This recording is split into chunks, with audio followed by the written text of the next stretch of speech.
For Miss Leader, we learn about craft and attention to detail. And for Miss Leader, we learn about how to present work. And then for Miss Leader, we learn how to make sure that the work is always human and true. And I literally think it's as simple as that, really. And then we've become now a product of putting, I guess, all of those lessons together, as well as like developing our own taste and our own point of view. You're actually a creative director on a bit of business, but you're actually still writing on other bits of business. And to do both at the same time, it's actually really difficult, I think. Hey, and welcome to another episode of Untalented. Today I'm joined by Andrew and James, the ECDs of Burnett. Hey guys, how are you both? Yeah, really good, really good. I've been on holiday for the past 2 weeks, so I'm still getting back into the swing of things and remembering how to do this, yeah. Pretty dreamlike. It's always stranger when you get back, isn't it? It's like, what's my real job? Who am I? Yeah, I've been catching up with everyone, and just like I was just saying before we jumped onto this podcast, like how exhausting it is working in advertising, and that's absolutely true. And I remembered that yesterday when I got back. And I've been experiencing that for the last 2 weeks. Yeah, alone. He's been off. Even worse doing it alone, I think. Well, I kick straight in. First question that we ask is, who is the first person to make you feel talented? I'm assuming you'll both have different answers. So Yeah, that's like the weird thing about being a creative team, right? It's like you kind of get asked everything as a collective, but as an individual as well. So I'm sure we will. To find somebody that perfectly aligns with like both of our lives. Who did we meet at a certain point? Yeah, I guess I can go first, and we definitely will have different answers. And I suppose we'll have different answers as our experience of in the creative industry versus just our life generally. But I always say this about our own journey and my own journey within creativity, not just like the advertising industry, but within creativity. And I think it's really interesting because without giving away like what generation I'm from or anything, my like school years, so like very first years of like high school, for example, were literally at the exact same time as like when the internet was first like a thing that people like spent time doing. So I feel really lucky because of that, because a lot of the things that we use day to day as creativity now, like design and Photoshop and writing, is things that we were doing for fun back then, just because this new cool thing had been introduced to our lives. And I was an absolute nerd back then, spent way too long on the internet, like writing, like fan fiction, design. And I think getting that feedback live through like, it wasn't social media back at that point, but it was still social in the sense that people were reacting live to the things that we were writing and designing. I think that's the first time that we actually had like that commentary back, which is, this is really cool, I really like this. And that's the first time on an individual level I kind of felt like, oh, maybe I've got something creatively that I can continue to do because it's something that I enjoy and it's something that people seem to enjoy me doing. So I guess that's the first time I really felt that. Yeah. I don't know. I guess, yeah, my answer is quite mine's exactly the same. No, my answer is a bit different, I think. I don't know. I don't know if it's a weird sort of situation where you don't know if you ever quite feel talented. I don't know if that's something that like all people have who work in like a creative industry. So yeah, it's one of those things where you're always thinking, oh, maybe I'm okay at this, maybe I'm all right at this, you know, which obviously you sort of, when you look at like, yeah, okay, I'm in a decent position, a pretty good agency, I'm obviously not too bad. But I don't know if you ever feel like fully like super like talented. I don't personally, maybe that's a classic creative sort of insecurity, but I'd say if anything, it would probably come from I grew up in like a single parent household, my mum, and my mum was always like, you know, I mean, she would say anything I did was brilliant, but maybe that's just the same as like most parents would do. Right? But like, I guess she was like, no matter what I did, I guess I could. I was probably, thinking back, it's probably all terrible stuff. But my mum was really like encouraging on that perspective. Like, I grew up, in a council house with not much money, and the one thing we always had in the house was like things for creativity. Well, you had to be quite creative because there wasn't that much to do, to be honest. But one thing we always made sure there was like pencil, crayons and papers and stuff like that. And she was always like super encouraging like creative things, I think, within the house rather than like, classic sort of like, you know, the sciences or the maths and things, although, yeah, she pushed them as well. But she was really, she's really supportive of all the creative sort of things that I used to do. Yeah. Like, even like things like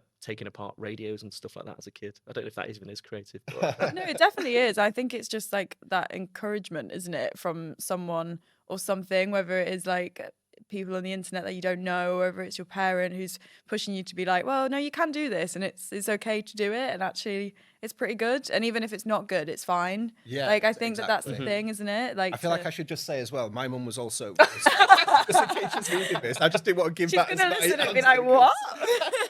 I feel like, who told you you're talented? Like, my mum would tell me I'm talented if I absolutely wasn't. So That says more about me that nobody's ever said it to me apart from my mum. No, but I think that's such a mum thing, isn't it? Like you can do the most like ridiculous, stupid thing, and they're like, amazing, brilliant work. You're like, cool, thanks, yeah. Yeah, Jim is right though, because I feel like somebody once told me this, and I never really thought about it this way until they did tell me it. But they said to me, every creative is like always skirting on the border of like confidence and insecurity, and that you could go from being really confident about something to really insecure about something in like, like a click of a finger. And I think that is really true. And I think you need that insecurity to be able to push yourself and be able to like keep exploring and to go again and to have that resilience. Yeah. And I think to keep you grounded as well. Like it's like you could, I don't know. I mean, maybe it is brilliant to just walk around thinking you're amazing at what you do, but like I definitely don't necessarily, so I don't think, we do. No, so definitely not. Yeah. And I think it's one of those things in retrospect as well, isn't it? When you look back on something and you're like, God, why was I so insecure or scared about that? Or why was we so confident about that? Because it was a flopper. Like there's always like probably more the latter of back. the two. When we look back at our old work, we're like, God, that was absolutely That's what I definitely think that. And that's why I think there's a difference probably between being told that you're talented or someone telling you that you're talented versus that feeling of like, oh, I am talented. It probably takes, maybe you never quite truly find that, but it probably takes a little bit of time and a little bit of like confidence in your own work to be able to like, I don't know, like put the two things together. Yeah, I think that it's like there must be snippets of it along the way, but I don't know whether anyone can truly sit and be like, I've got this, like I'm really talented at this. It's like you'll have a snippet of this went really well, or this was great, or this was something that people loved, and then there's always that like driving force, isn't there? Which I think it's a weird job, really. Like you're being tested and critiqued on how your brain works and what ideas you're thinking of, which is insane. So I don't know whether there's ever that like level of security of just being like, we've got this. Exactly. No. I think people as well, in just talking about specifically like working in advertising, I think you sort of receive that actually in different ways as well. So if we think back to like our first boss that we ever had, our first creative director, he would never out and out say like, oh, this is brilliant, you're really talented. But then you get to like, we've been working at Leo's and like Mark and Shaka before as well. Like they were people who would like really give you that confidence verbally. Whereas our first creative director, maybe like Graham, he would like he'd make you feel it somehow, but he would never literally like out and out say it. If that makes sense. Which is then also mad, isn't it, when you're looking at different leaders and leadership styles and that sort of stuff, which I'm sure we'll get onto later, but how much like how it makes you feel rather than just what your like day to day is, and how that actually then impacts you throughout the entirety of your career. Like you're still thinking about your first CD and how that worked, which is really interesting. How did you both get started in the industry? Yeah, well, I feel like I always say our path into the industry was probably quite a traditional path into the industry, but I don't actually know if that is the case for like the way that people find their way into the industry. Now I know from talent that joins us at Leo's, like we find talent from all different places and all different paths of experience to lead them into the industry. But for us personally, it was very much, we met at ad school. It was a university degree for literally creative advertising. That was it. All we had to do for our degree was sit around and come up with ideas. Like, so good. I actually believe that is a course that existed, especially back then when there weren't like that many of them. It was quite like forward thinking at the time. So we met then, and it was really weird because there's a group, it must have been like 20 or 30 students on the course, and there's a group of like maybe 6, 8 guys, and we kind of like you do sort of at that age, you sort of like gravitate towards, we gravitate towards all the guys, and there's a group of girls, and literally like one of the first days of the course, the tutor said, okay, what we're going to do now is pair up. And we thought that meant, all right, we'll pair up for just for the course, the next like, the next session, the next hour, for example, and we'll do whatever exercise it is for the next hour together. And we didn't realize at that point that when she said pair up, she meant like a lifelong 20 commitment. A marriage, 20 years later. Yes. I feel like that's maybe on them that they didn't explain that. Yeah, no, they didn't explain that. I don't know if that would have changed anything. I maybe wouldn't be doing this podcast if we'd have known that back then. But so we did that as a course, and then we went on the cream and the new blood kind of circuit, and we were super, super lucky. I always think that that we were. We were given the opportunity to come to London to do some book crits by people that saw our work at D&AD actually, and it wasn't easy at that point. It was like we're both from the north, so we had to like get the train down, and we had to like try and line up as many book crits at the time, and try and and the amount of times when people would just phone us on the morning, or while we're already on the train, or while we're like hanging around in London somewhere, and they'd be like, oh, actually, and now as a ECD, a big agency, I can kind of appreciate, I get a bit more, but at the time it was like, what on earth are these people doing? We paid £40 for this train ticket. But I do think like people don't realise how much of a big deal it is getting a train to London when you're northern and younger. Like I've obviously done it as well, and it's such a big thing to be like, right, I'm at the train station, I've got all my things, I've got to go to the big city, like don't know how to navigate when I'm there, don't know what the tubes were. Like I do think that people don't, when you live in London, you take it for granted, don't you? You've been like, everyone can just pop down, and it's like, no, we can't. It's a massive thing. Not at all. And I definitely don't look like what I use this time to rant about train things, which I definitely could do, but it was a case of like trying to be organised at that point, and trying to like line up as many places as we could, just to like try and show our book. And at the end of all that, we one of the last ones we had actually was M&C Saatchi, and Graham Fink was a creative director at the time. And at that time, a creative director was probably like the equivalent of like say a CCO or something now.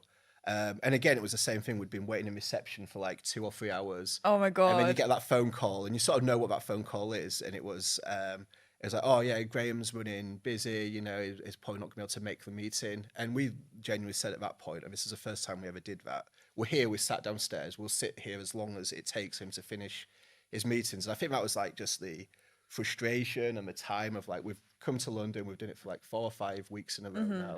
We booked an open return. And I'm glad we did, because then that's what led us to our first job.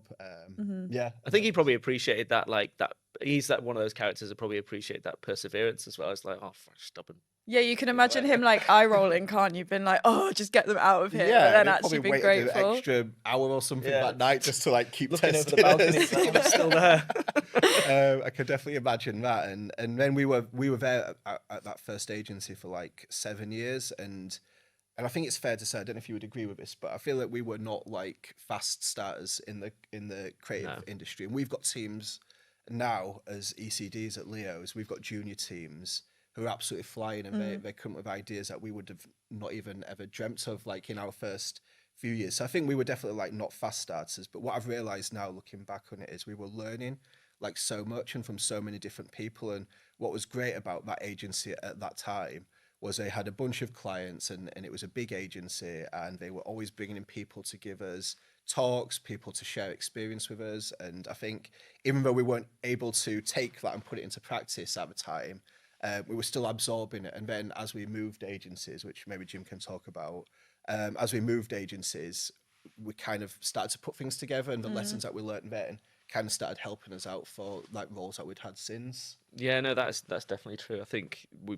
picked up different things, I think, from different agencies. Like Andy said, I don't think you realise exactly what it is you're learning maybe at the time from those people, but you definitely do. And we picked up certain things from our days at M&C Saatchi, and then different things, you know, then you go and work with a different bunch of creative directors in different places, and you're learning different things from different people, and then carrying that forward each time. And you sort of, you are able to, I think it's quite a retrospective sort of industry in a way. You always sort of look back at the things you sort of were doing, and things that you'd learned along the way, whether that's sort of like a creative director had introduced sort of like keynote training and things like that, and you're like, okay, this is really brilliant, and now I'm going to take this, and then you move to the next agency, and then you're like, oh, you're the guys that come and do really brilliant presentations, you know, and then that becomes a thing there, and then you learn something from there, and you take that to the next place. So yeah, there's definitely a lot of stuff you pick up. Yeah, and it's like I think at the time when you're doing it, you're probably thinking, God, we'll never need this, or why are they doubling down on this so much, or why are we taking so long on this point? And then it's like 3 years in the future, you suddenly have a moment of thinking, thank God. I could probably like distill it down into like take each of the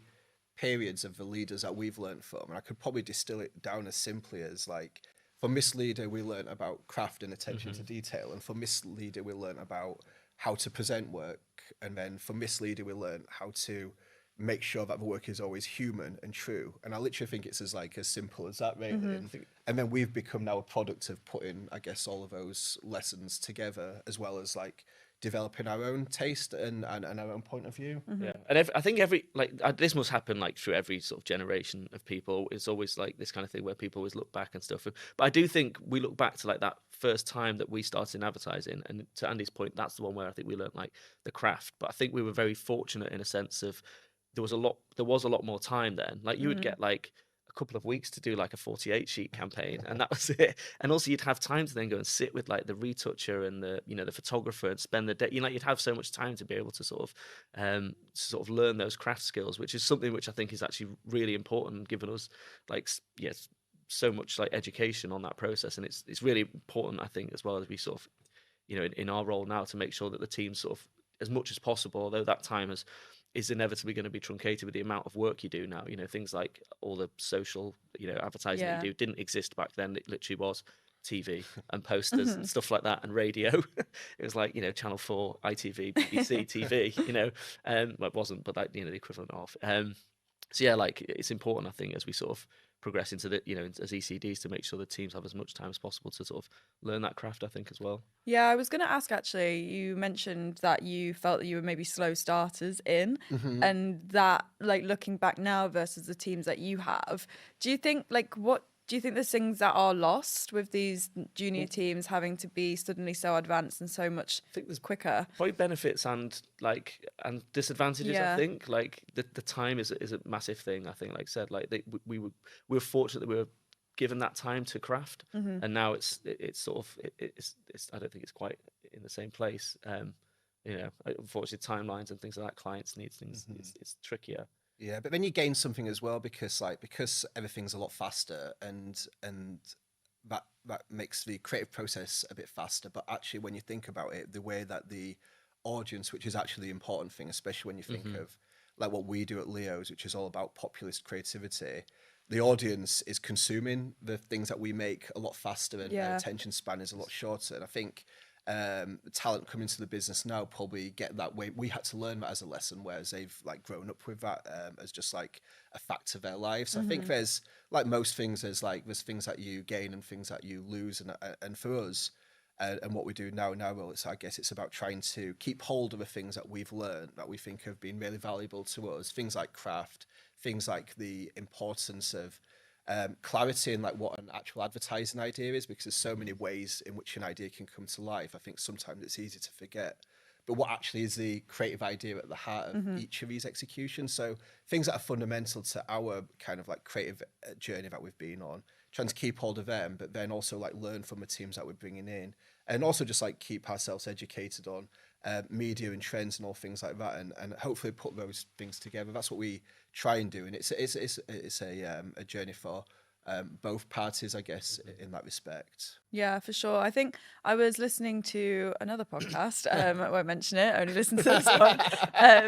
But it was about Billie Eilish and her new album with Zane Lowe, and they were saying about attention spans and how people are consuming things so much faster. But they also were saying, which I think ties into the craft of things, if something is really good and really speaks to people, they will take time to listen or watch or consume. And it's like striking that balance, isn't it, of like, we need to deliver and make this happen faster, but also we need to get people to like hover on it and watch it, which I thought was really interesting. It is. We made a social film, let's say, when like it was earlier on in sort of, it was when it had been about 15 years ago or something.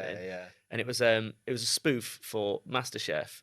Amazing already. Right, and this is when MasterChef was at its like height, right? So this was like, one of the biggest finals in MasterChef, when everybody was talking about it. It was like general news as well. And we did a spoof of it where we sort of cut together sort of like alternate sort of foods that went with it, and it went really well. It's part of a competition that they did in the agency to see who could make a video that went viral. And I'm doing air quotes there for anybody who can't see me. For the listeners. We were really, that was really lucky. We did really well on that, but it was a 4-minute film that we made, and I watched it again the other week, and I was like, oh my god, this is so boring. It's unbelievable. And it went, it got like 2 million views. It was in like the Mail and like the Metro and stuff like that. But I look at it now and I'm like, the way people consuming content, I like even me myself who made it, with Andy and another guy. Like, I'm like, God, this is not, Yeah, you're like it's not looking at the good. clock. I'm like, why was it so long? Like, so It is boring. mad though, isn't it? Even just that time scale of how things have changed. Yeah, if you because watched that, you would honestly, it was like 4 minutes long, and like the frame rate is probably about like 12 frames a second or something. It's literally so Amazing. janky. It's Yeah. terrible. Yeah, you're But looking back like it was really good there. But like I said, like if you like that wouldn't work now. Yeah. Like just the way people are consuming is completely different. I think it's like one thing, like when we're talking about like just our journey into the industry and like all the different people that we've learned from, one thing that we feel really fortunate, I think now as ECDs of an agency is, and we've worked for all different types of leaders, so everyone's had different backgrounds, but for us personally, like we really value the fact that we've kind of like had every single job along the way as a creative, from literally the creatives that were out, getting rejected by everyone showing our book, to being terrible junior creatives, to every journey along the way, creative director, now ECD. Like, so I feel like it's really easy for us to be able to relate to the teams that we're working with and kind of put ourselves in their shoes of like how it feels in each of those moments. And I think that's something that for us, we find that really valuable, because like we are very much like hands-on with the work, and we want to be there helping the teams like make the best work of their careers, hopefully. And I think being able to relate like that is something that's like just so valuable. So although there's like millions of different paths into the industry now, I wouldn't like change our personal one. I'm really actually grateful for it. Yeah, and I think it's like empathetic leadership, isn't it? Which now the CDs of now are actually doing and understanding, and and I think it comes from a place of obviously through the journey of what you've learned and how you want to be perceived as an ECD and how you want to act, but also in the sense of, well, we had someone that maybe didn't see us in that light or support us in that way, and we're still grateful for what they did and not taking that away, but actually it's made us realize we can do it in a different way and it'll still be like as impactful and as powerful. Times have changed a lot as well since those days of the sort of really brutal creative directors. Yeah, it terrifies me to even think about it. Yeah, you probably heard like stories of like the like moving the paper bin closer so you can just like drop, like that's definitely like not our style. I hope Really, I can't imagine. I can imagine that actually. if anyone's allowed that style, I don't think that even if you were, that wouldn't be our style. I think we very much believe in like, I guess, collaboration, and not just with the creative teams either, but like we spend loads of time with the business side, like so the account teams and the strategy side especially. Like all of these things need to come together to create something that can live like across all the different mediums that we have now. And I think that's probably one of the things that's changed as well a lot, that we're kind of like grateful for how we work. You used to be able to probably rule through fear kind of thing, if that makes sense. And now I think the best way to get the best work out of an agency is through collaboration and through having that partnership, being really close to the account team and the planning. And that is how, you're all going to come together to sort of get the best work. It's not like, go and present this, go and sell this, or don't come back. That's that's not how it is anymore. Yeah. I'm sure that we're we're still learning as we go along as well, and like we're saying all of this, but there's still probably creative teams that all the time are like, God, what are they talking about? Like, why are they saying that? Or like, do you know what I mean? So it's never, the process is always like an ongoing thing. I think as long as the product's at the end of the process, like the creative work itself, as long as everyone's like inspired and feeling positive about that, I think it's inevitable that the process is always like a bit of a learning curve for everyone, and we definitely feel like that now, like with this new role as ECDs, we're kind of like learning all kinds of new stuff that we didn't necessarily realize before. Yeah, and I think when you're approaching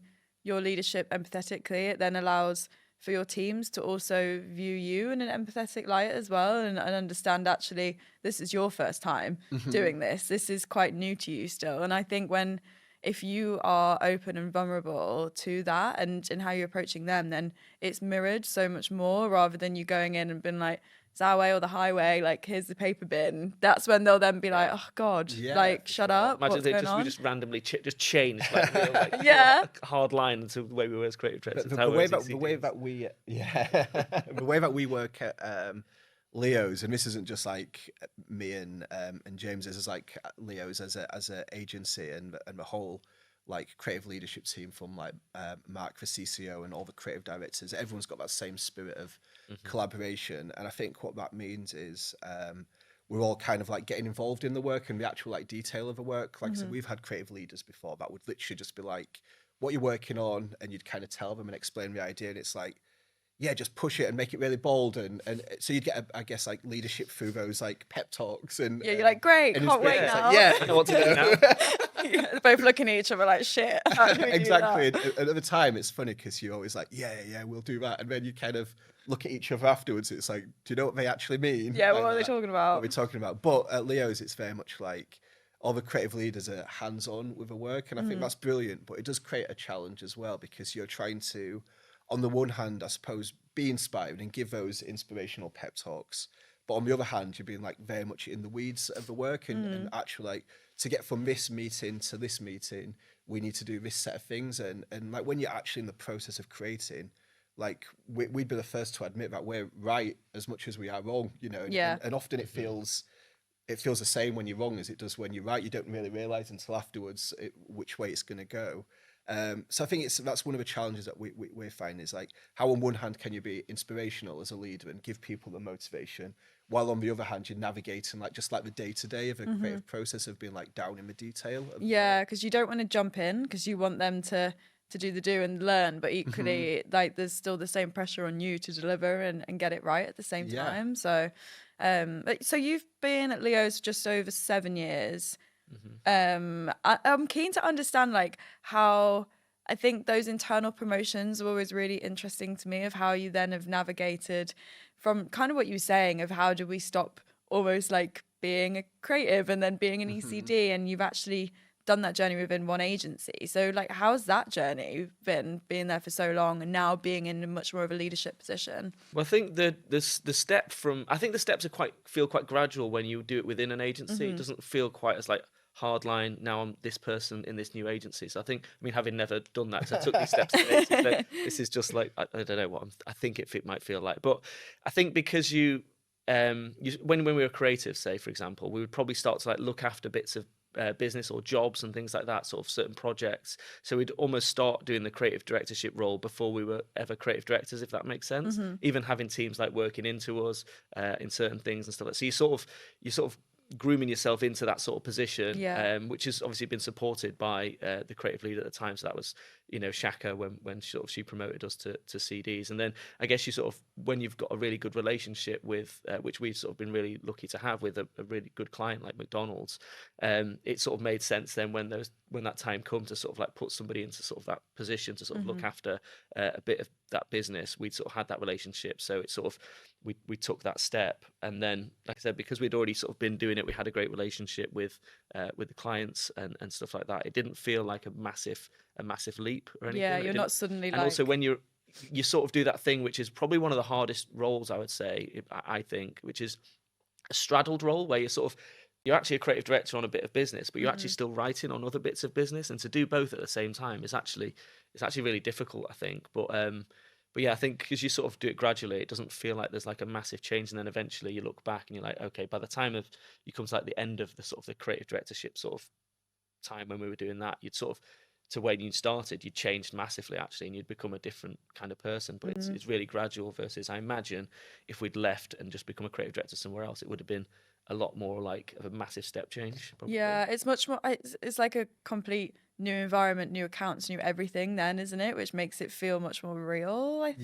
Yeah, definitely. And I can imagine, again, like we're speaking from our own personal experience and without like having the experience of doing it a different way. But when I do like sort of sit around and think about this stuff, I can imagine there's benefits, right, to going and taking everything you've learned to a new agency, because it's like a clean start and it's a fresh set of clients, and you can kind of like absorb all the lessons and all the knowledge and everything that you've like built in your own kind of like skill set, and then share it with a new set of people and see what they make of it and what feedback you get from that and how you can learn from each other. So I can imagine that there's benefits to doing it that way as well. But I think what's been really helpful for us doing it the way that we have is we're kind of like always learning as we go along. You kind of like, you're actually more equipped and more prepared for each of those steps, because they kind of come, even though like the official announcements of things is kind of like the moment where those milestones are marked, you're kind of already doing that stuff before you get to that point. So you're actually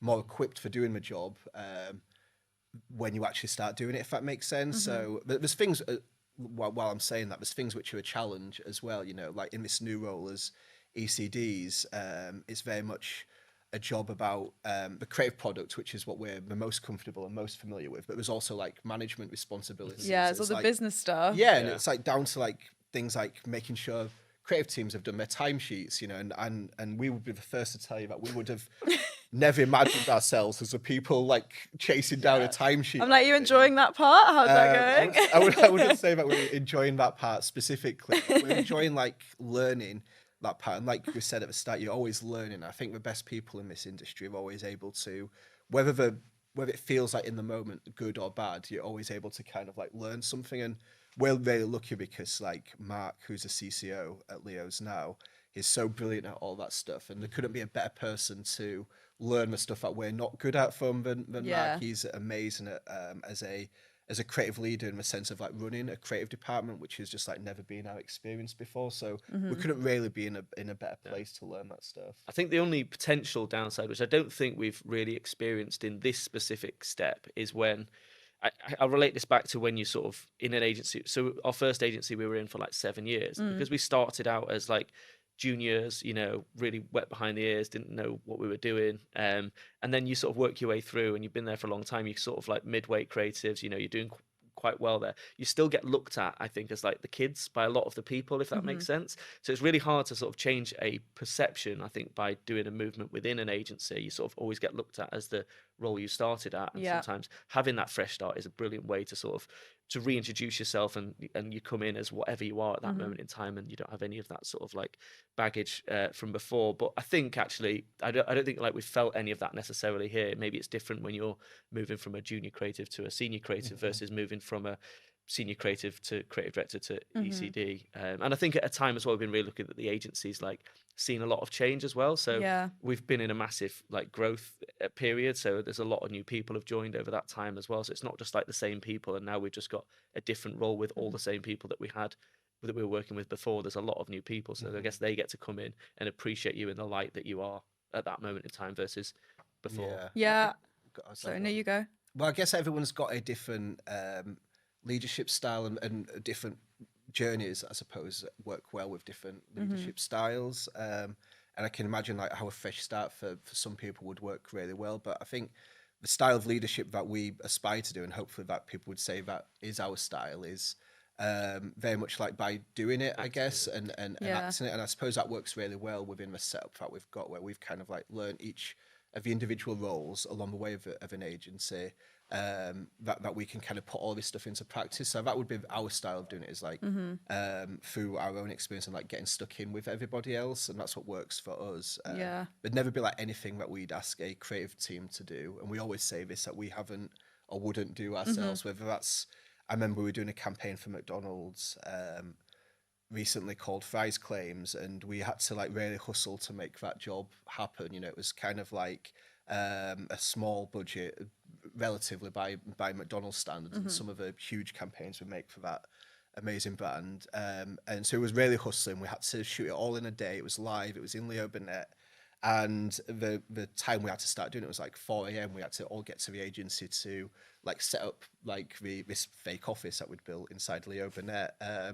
And there's no people, you know, normally when you go into a McDonald's shoot, especially, you've got hundreds of people, like some people you don't even know what they're doing on the set, you know, they just sort of like stood around. It's like, whereas this was very much like there's no people.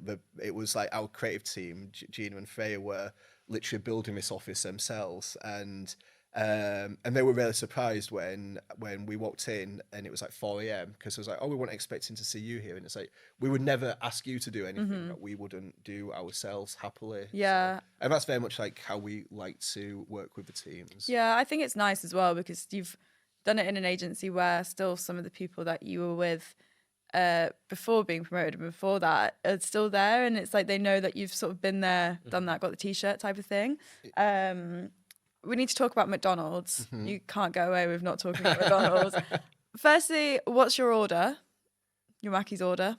Oh, God. Well, interestingly, mine would, as a vegetarian, would be a McPlant, sometimes a double if I'm feeling hungry, medium fries, and probably if I really want, if I got what I really wanted, it'd be a strawberry milkshake as well. Unreal. My absolute favorite McDonald's order is got to be McDonald's fries. I've eaten so many fries in my life, and it's really, I say it's hard. It's not really hard at all. It's hard in the easiest sense of the word, but we make so much work with that brand, and every time we shoot anything, like all the home economists, they just literally bring you plates of McDonald's fries a whole day. That's I would so unreal. eat thousands. I was on just before I went on holiday, we were shooting 2 separate brand campaigns, which will be coming out later on this year, and I must have eaten 1 million fries on that shoot. They are the best ones, though. Yeah, they're They definitely absolutely biased, are. I No, they are. 100% think so. I I can say that. I think that's the Yeah. that's a. I don't have any Facts. bias, and That's they're the facts. best. Yeah. Also, for fellow veggies, the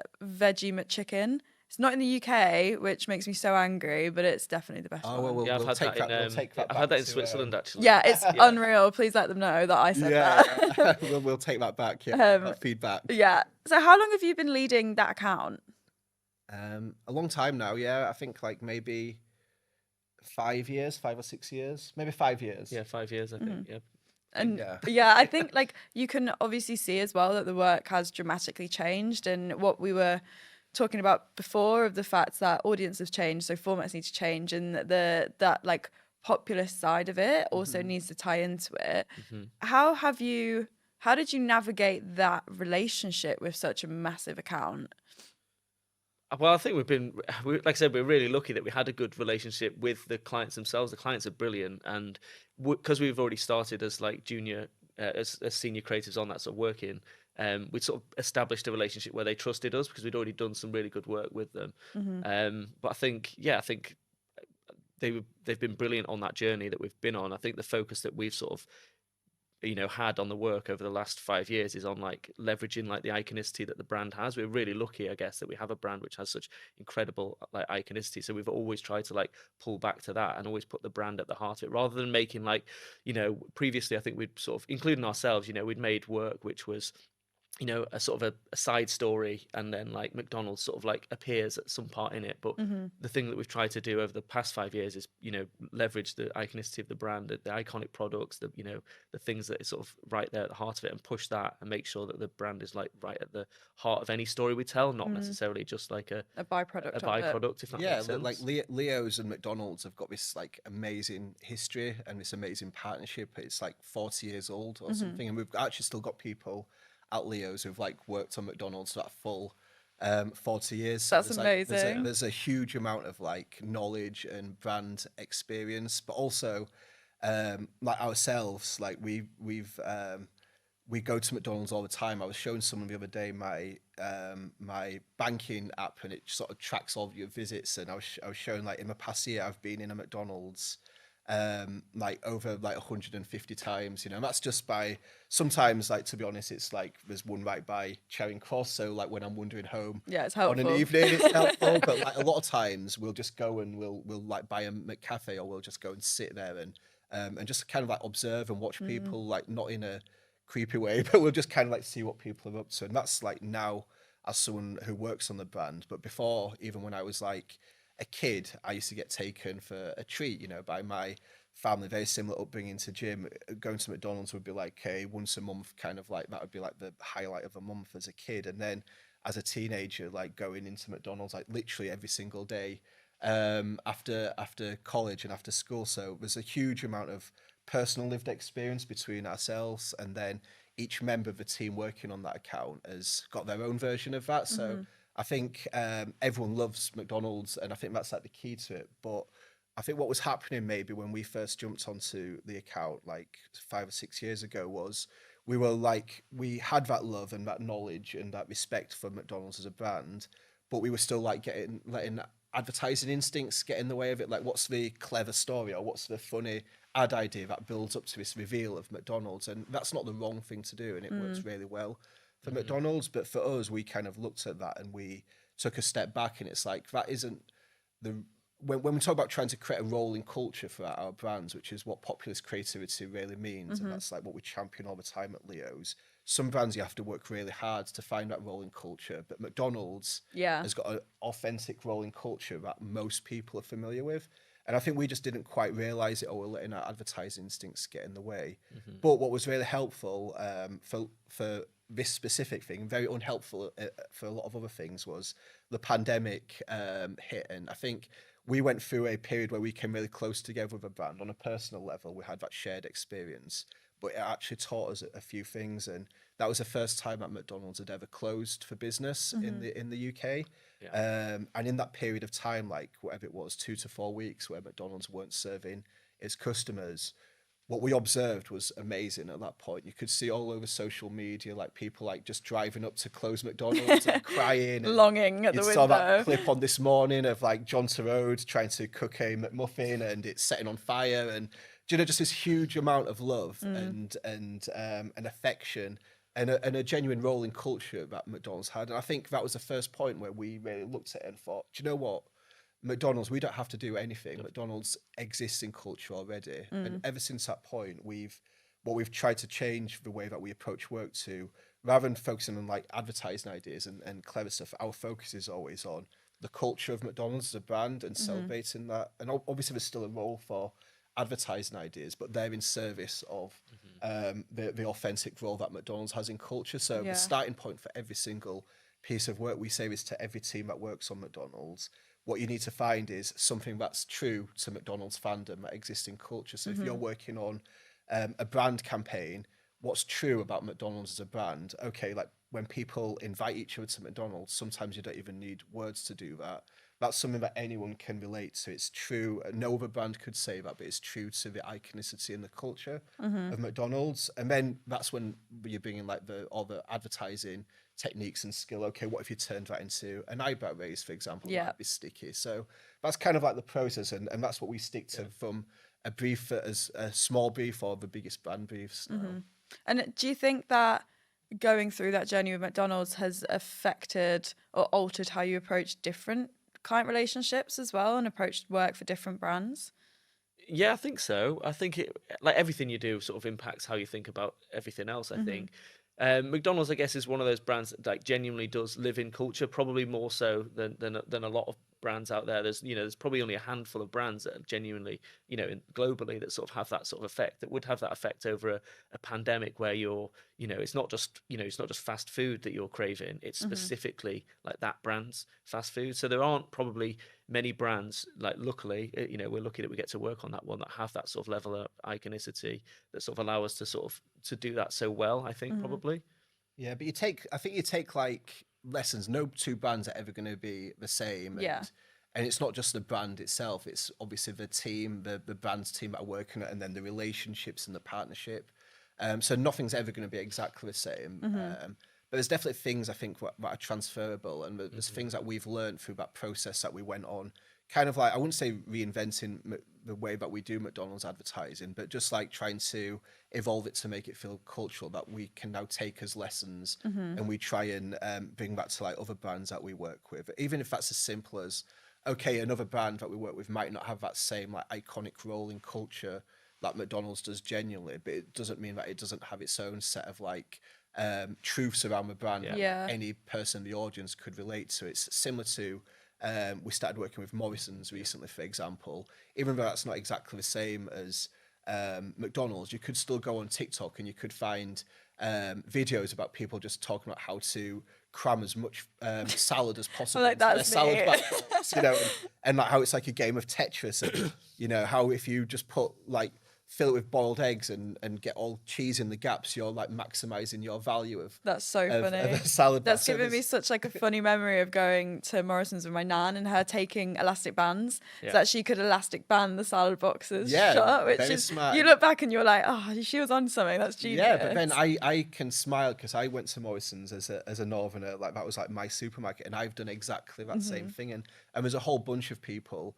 So I think that's kind of like, that's what we try and do with all the brands, even if it doesn't look exactly the same as it does on McDonald's. I think that's what populist creativity really means, is like finding something that everyone can kind of like see themselves in. That's what the populist part of populist creativity means to us. So I can relate to that insight that you're talking about with your nan and the elastic band.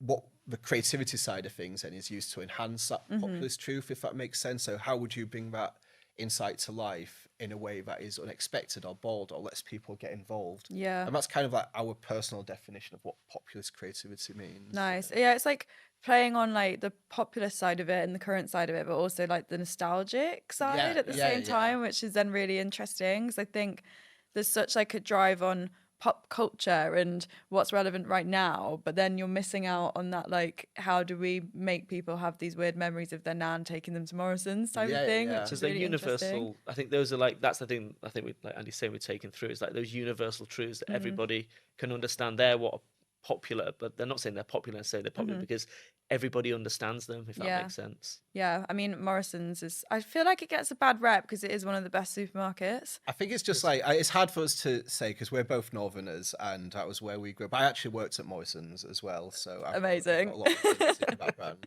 Of course you did. Yeah.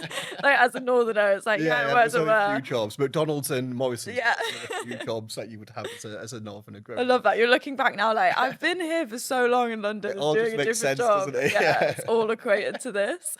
And have you found that there's like a massive difference when, I think you're so embedded with McDonald's and you understand their taste and how to approach the work and what they want?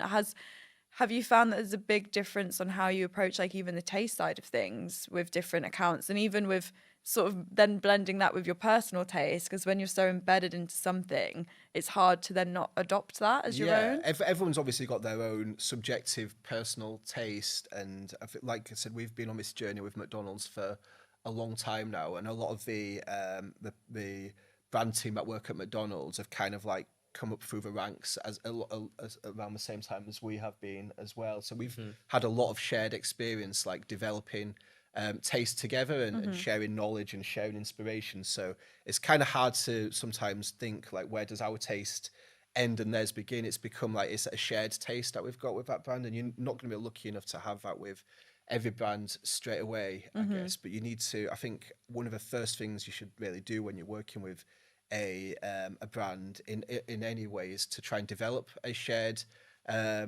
language around creativity and a shared taste. And there's loads of different ways to do that. We always we'll do things like send inspiration newsletters to our brand teams, or we'll do like presentations on, this is some stuff that we've seen recently. And what you're really trying to do there, I think, is obviously hopefully provide inspiration that people haven't seen, but it's not really about that. It's more about just trying to open a dialogue around work, sometimes away from the actual products that you're creating together.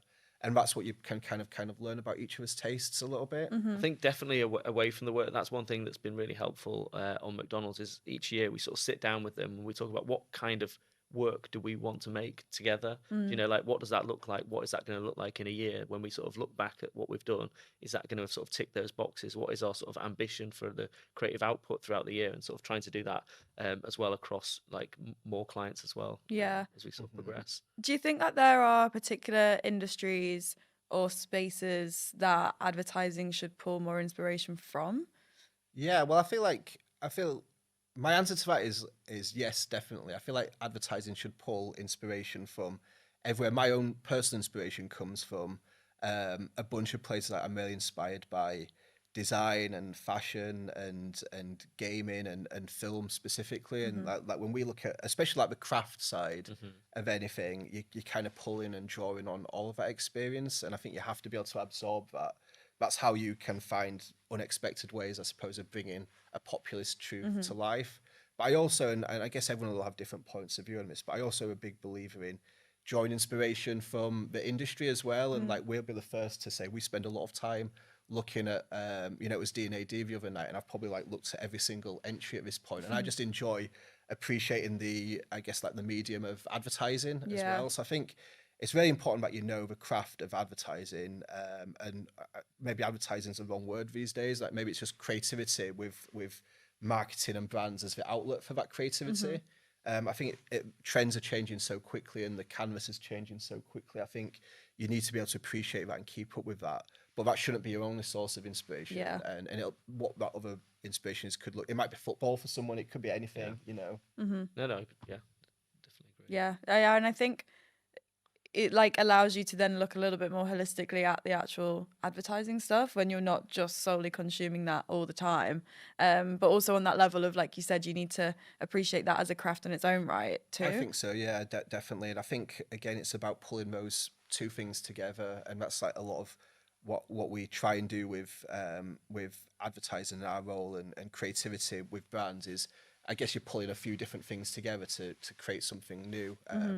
That's where that comes from. We're really lucky as a creative team, I think, that we've got very similar taste, and our sources of inspiration are not exactly the same, but they're more or less the same. Yeah. You know, so it means that we've actually got quite a joined up way of thinking. And I think there are sort of two types of that as well. When you look at like when we talk like looking at inspiration from like outside of advertising, I think you're looking at things like craft and certain elements like that, like how a film might look or what something might look or sound like or whatever. And then I think there's also other things within the world of advertising where that is true, but also you're looking at how like that specific story was told from like an advertising perspective. So like not just like what that thing looks like that you're sort of, you know, looking at from the world of advertising, but like how they've sort of told that story as well for like a marketing or advertising audience. I think is really important. I think that's something that we definitely draw a lot of like inspiration from within the industry that's slightly different from just, you know, how it's graded or what it sounds like.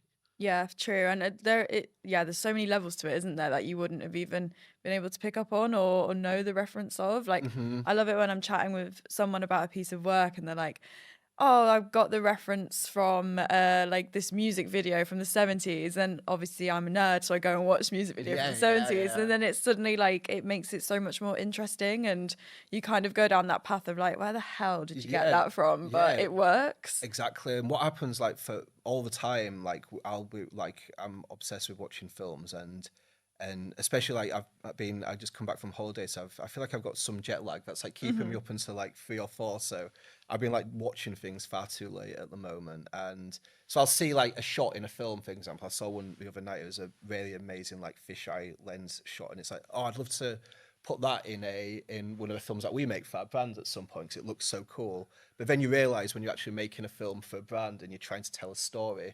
that really cool shot that I was so inspired by doesn't actually serve like the advertising message or the brand. And I think that's why, in my opinion, you need to have an appreciation for both sides of things, be able to pull inspiration from anywhere. But the real skill, I think, is then how do you use that inspiration in a way that services like the advertising idea or the brand. And sometimes when I see work, that's a thing that feels like maybe it's got muddled sometimes. Yeah, you like have to realize that you can't do the art house shots for Morrison sometimes. Yeah, that it just won't make sense. every single thing that you think is cool into a piece of work because you think it's cool, and it doesn't mean that stuff's not cool. It just means that maybe it doesn't work when you put it all together and then try and use it to land a brand message, you know. Yeah, for sure. Final question for both of you. I want you both to answer separately. So I'm addressing that now, not as a team. If they're like looking back at when you joined the industry, and obviously for junior talent or people at that sort of like early stages of their career entering, what is a piece of advice that you would give them now that you maybe didn't have? Yeah, that's a good question, I think. And I guess like yeah, maybe I'm going to answer that by thinking of like what advice would I give myself back then in that situation. But I think the biggest thing I could say to anyone like getting into the industry would be to enjoy it, you know. And I don't just mean like enjoy doing it, you know, the act of like sitting down and doing it, but I mean like actually enjoy it as a medium for creativity. I didn't like I was talking about like growing up on the internet and you know like exploring creativity, and I didn't at that point like necessarily have an appreciation of advertising. I certainly didn't sit down at that point and be like, I want to make those things that I see like interrupting my cool show. Like that wasn't like the reason I got into the industry, but I enjoyed being creative. And I think what I now realize is I'm really lucky because I enjoy being creative, and I've found to enjoy like advertising, I guess, and brand building as a outlet and a medium for that creativity. So I think that just you enjoy it and appreciate it as a medium for creativity, and consume it and see it and debate it and get jealous by it and sometimes just like throw it all on the table and take a step away. But I think all of that it helps you, I think, enjoy the roller coaster of a journey, because it's never easy, and like Jim said a few times, like the timing always gets shorter, the canvas is bigger, so it's a hard endeavor. But I think as long as you're enjoying it, and we're so lucky to be able to do this job, And I have to tell myself that now. So it's not just advice for young creative. It's advice that I give myself all the time. It's like, we're really lucky to be doing this. We found an outlet for our creativity that is fun, you know. I would say, I don't know if this is a more specific sort of thing, but to try to, one thing that I think that we've sort of been lucky enough to sort of do along the way is that thing of like learning other skills around the side of what you literally do. So obviously our day-to-day job is sitting down, coming up with ideas and sort of seeing that through. But I think the things that have been really helpful for us, and partly because maybe we have like a natural interest in like learning a lot more things, but it's actually, I think, find them very helpful. So that I have an interest in like photography, so certain things so learning other things which sort of skirt around the outside of like the literal job that we do. So sitting with spend the time to like learn like how Photoshop actually works, or what lenses change when you're taking shots, or lighting and things like that, so you can be like, though, having that information or learning how to like pull stuff together like into a really nice obviously you can have people, you have a design department that might pull together like a layout for you, or might do mock-ups, or might even make like the deck look brilliant for you. But actually trying to learn a little bit of all those little things that you can along the way, and having an interest in them if possible. Ideally you would have an interest in them, but if not, definitely trying to learn those things, I think, has been really helpful in being able to have like get the right things out of other people when you need to get them, and sort of like, and being able to sort of get your opinion like across on something, and be able to like articulate exactly what you mean at certain moments, because you understand what it is that you're talking about literally, rather than just like, oh, it just doesn't feel right, you know. So I think learning the things that you're not meant to, that you don't need to do, I think is like really helpful, I think, to like get to like really good work. And that's something we've done naturally, but no one ever said like try to learn those things around the side. You just pick it up. I think you just sort of pick it up, or you don't maybe, but like I think that's really helpful, I'd say. Yeah, and I think it all like, something will always supplement what you literally have to do if you just almost allow it to. And I do think that there is such a, I don't know, it's like blinkers, isn't it? Have been like, this is your job, this is what you need to do. Whereas actually those people that approach things in a slightly more hybrid way, and just like I think it's the curiosity and like being inquisitive, isn't it? Of how does this work? Because realistically, if you understand how the camera works and how the lenses and everything, it's only ever going to make it better, because you can speak that language more. So yeah, it's really interesting. Nice. Thanks, guys. Cool. Thank you so much for having me.